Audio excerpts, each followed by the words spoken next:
मेरा नाम रमज़ाना है। मेरा बेटा है।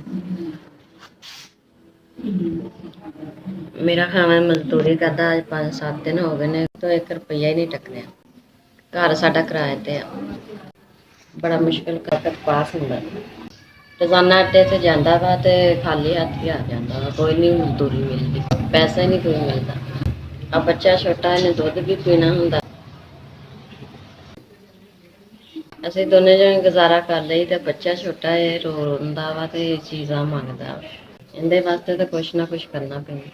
ਬਾਕੀ ਤਾਂ ਹਾਲਾਤਾਂ ਨੇ ਬੜਾ ਪਰੇਸ਼ਾਨ ਕਰ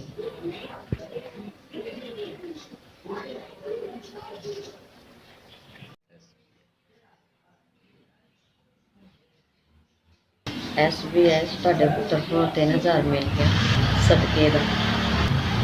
ਅੱਲਾਹ ਪਾਕ ਤੁਹਾਨੂੰ ਤੰਦਰੁਸਤੀ ਦੇਵੇ। ਅੱਲਾਹ ਪਾਕ ਤੁਹਾਡੇ ਬੱਚਿਆਂ ਦੀ ਜ਼ਿੰਦਗੀ ਕਰੇ। ਅੱਲਾਹ ਪਾਕ ਤੁਹਾਨੂੰ ਬਹੁਤਾ ਬਹੁਤਾ ਦੇਵੇ। SBS ਤੁਸੀਂ 3000 ਰੁਪਇਆ ਦਿੱਤਾ, ਬਹੁਤ ਨੇਕੀ ਕੀਤੀ। ਅੱਲਾਹ ਪਾਕ ਤੁਹਾਨੂੰ ਬਹੁਤਾ ਦੇਵੇ। ਅੱਲਾਹ ਪਾਕ ਤੁਹਾਨੂੰ ਤੰਦਰੁਸਤੀ ਦੇਵੇ।